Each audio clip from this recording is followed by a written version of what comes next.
Good morning, dear students. This is Ramamani, faculty of MCA department, SVKP College. In this class, we are going to learn about the IoT design methodology. Whatever the method we are using in designing IoT, it's a sequence of steps we are going to learn about in this section. Outline of this class.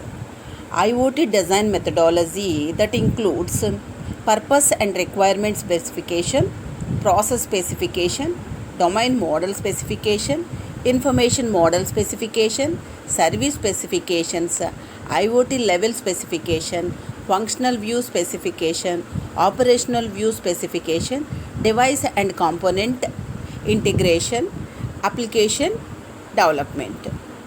So this is the outline of this lecture.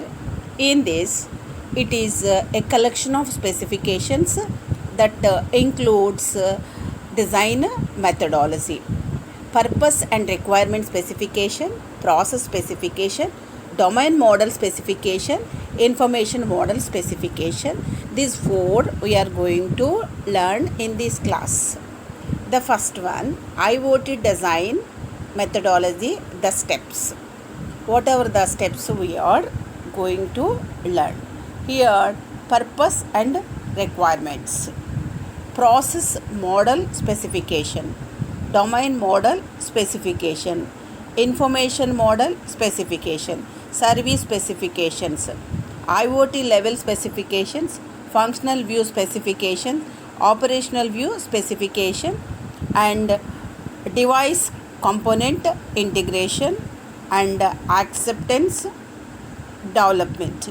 These are the stated earlier, represented in the diagrammatic manner. In this class, we are going to learn about the first four steps. Step 1, purpose and requirement specification. The first step in IoT system design methodology is to define the purpose and requirements of the system.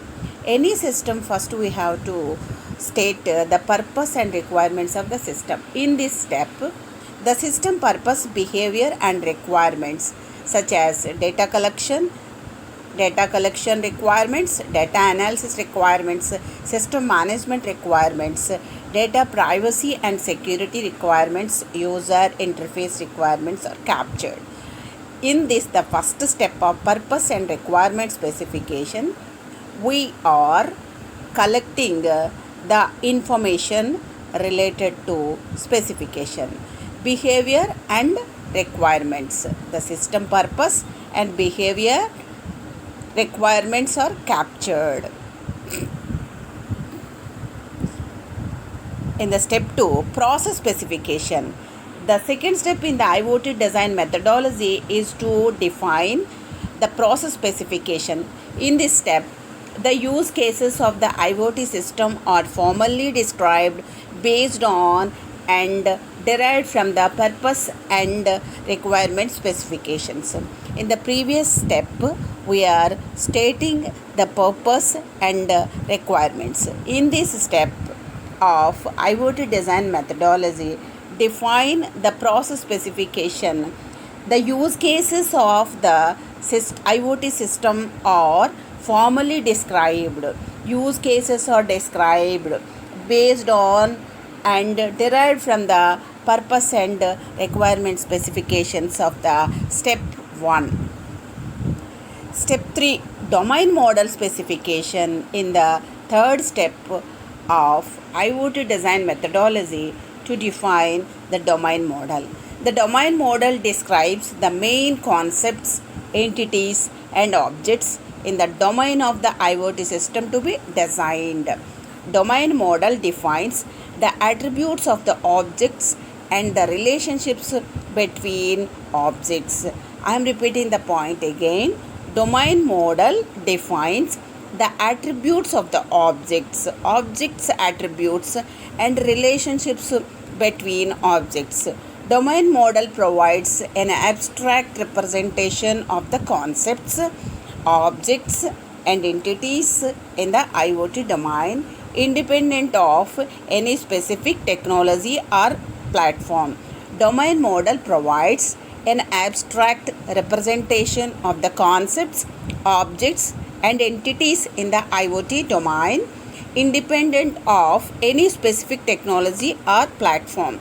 With the domain model, the IoT system designers can get an understanding of the IoT domain for which the system is to be designed.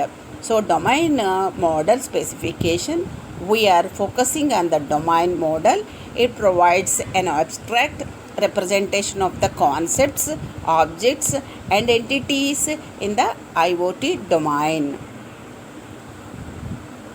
The step 4, information model specification. The fourth step in the IoT design methodology is to define the information model. Information model defines the structure of all the information in the IoT system. For example, the structure of IoT system, attributes of virtual entities, relations, etc. Information model does not describe the specifics of how the information is represented or stored.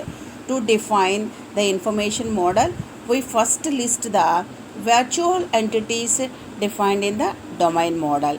Information model adds more details to the virtual entities by defining their attributes and relations. Information model, what it does, adds more details to the virtual entities by defining their attributes and relations. Fifth step, service specifications. The fifth step in the IoT design methodology is to define the service specifications. Service specifications defines the services in the IoT system, service types, service input, outputs, service endpoints, service schedules, service preconditions, and service effects. Whatever the name implies, it focuses on the service specifications, services types, service inputs, outputs, service endpoints, service schedule, service preconditions, and service effects. Sixth step, IoT level specification.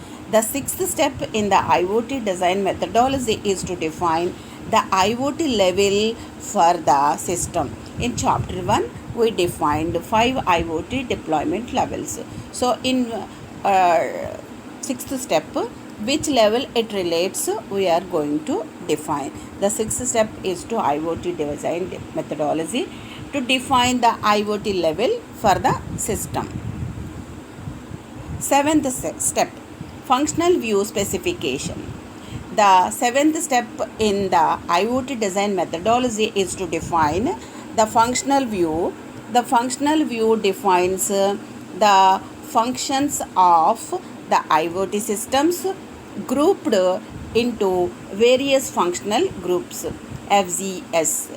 Each functional group either provides functionalities for interacting with the instances of concepts defined in the domain model or provides information related to these concepts. In this step, the functional view defines the functions of the IoT systems grouped into various functional groups. So, the FV grouped into various FGS. Each FG either provides functionalities for interacting with instances of concepts defined in the domain model. Step 8, operational view specification. Operational view specification. The eighth step of design methodology is to define the operational view specifications. In this step, various options pertaining to the IoT system deployment and operation are defined.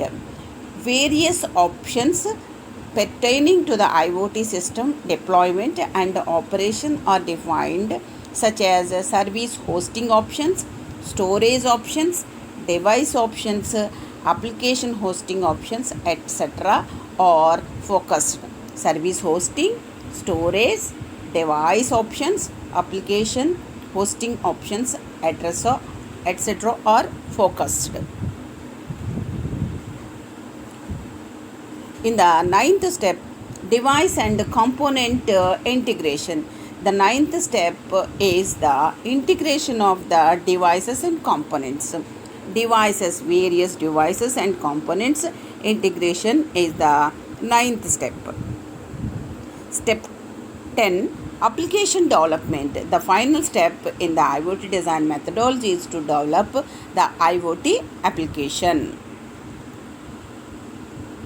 Example, a case study. We are going to discuss about the 10 steps of IoT design methodology. Home automation is the case study. We are taking step 1 for the home application or home automated case study. Purpose and requirements. We are going to observe the first step. Applying this is our example of a smart home automation system. The purpose and requirements for the system may be described as follows. The first one, purpose, behavior, system management requirements, data analysis requirement, application deployment requirement, security requirement. The purpose, a home automation system that allows controlling of the lights in a home remotely using a web application. So light controlling is our purpose. Behavior, the home automation system should have auto and manual modes. In auto mode, system measures the light level in the room and switches on the light when it gets dark. In manual mode, the system provides the option of manually and remotely switching on and off of the light. System management requirement. The system provides remote monitoring and control function. Data analysis requirement. The system should perform local analysis of the data. Application deployment requirement. The application should be deployed locally on the device but should be accessible remotely. Security requirement. The system should have basic user authentication capability. These are the step 1 described: purpose, behavior, system management requirement, data analysis requirement, application deployment requirement, security requirement. By this slide, I